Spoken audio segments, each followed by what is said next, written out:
Hello everyone, welcome to the new video.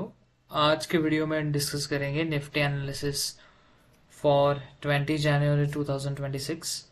आज हम देखेंगे कि निफ्टी कल यानी नेक्स्ट सेशन में कैसे कहाँ पे कामकाज कर सकता है, कहाँ पे हमें ओपनिंग मिल सकती है, किस प्रकार के ट्रेड हमें मिल सकती है और कहाँ पे हमें कल सावधानी बरतनी चाहिए and where you need to take extra precautions and where not to trade. That is important, that we are going to discuss कि कहाँ ट्रेड नहीं लेना है।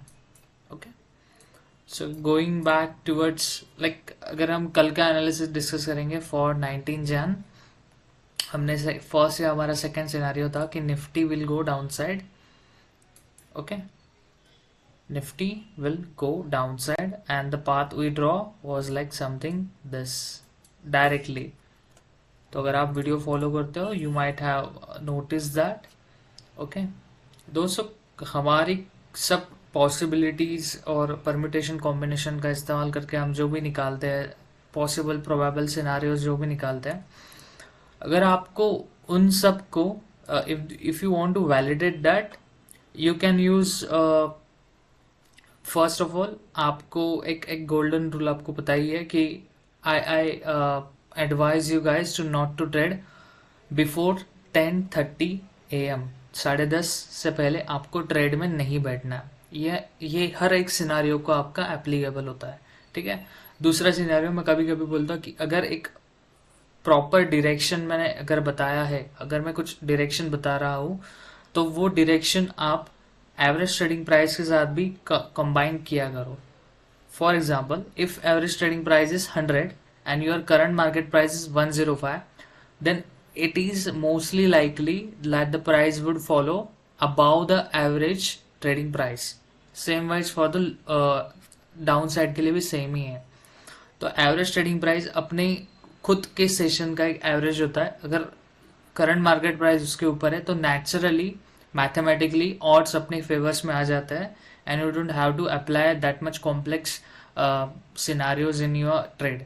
ओके, सो अगर ATP के ऊपर है बेसिकली दैट मीन्स सेशन अच्छा खासा ऊपर जाने वाला है। अगर ATP के नीचे है that means session could go down side. Okay, हाँ, ये फिक्स रूल नहीं है, it is just another indicator you can say or something which helps you to refine the information you see on your screen, and it gives you the idea to behave and to act or to make planning according to the market action.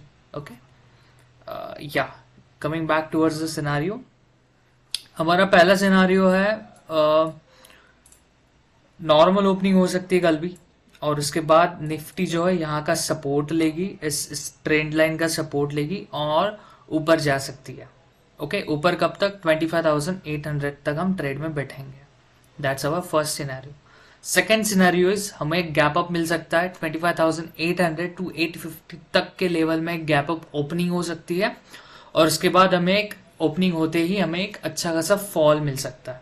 Again you just have to wait for 10 साढ़े 10 के आसपास हमें trade में entry करना है, उससे पहले entry नहीं लेना है।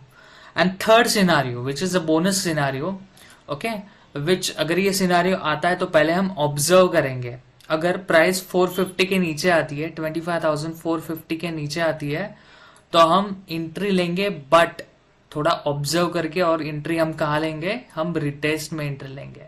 जब प्राइस एक ब्रेक डाउन देगी उसके बाद एक रिटेस्ट आएगा यहाँ पे, उसमें हम लो वॉल्यूम रिटेस्ट में हम एंट्री लेंगे। So that's the scenario number third which is a bonus scenario, and it is highly rewardable if you observe the market first and then apply this scenario to the market. Okay, if price goes below 450 you have to observe the market first, what is the trend, अगर trend strong है तो retest का wait करना है और उसके बाद ही हमें entry करना है। तो I hope you guys are clear with this 3 scenarios। एक तो upside, दूसरा है कि gap up opening होने के बाद नीचे आएगा प्राइस, fall हो सकता है depending on the considering ATP and the average volume of that session, price of that session, and third scenario is 450 के नीचे आया तो ऑब्जर्व करना है एंड उसके बाद ही हमें एंट्री लेना है। Thank you so much guys.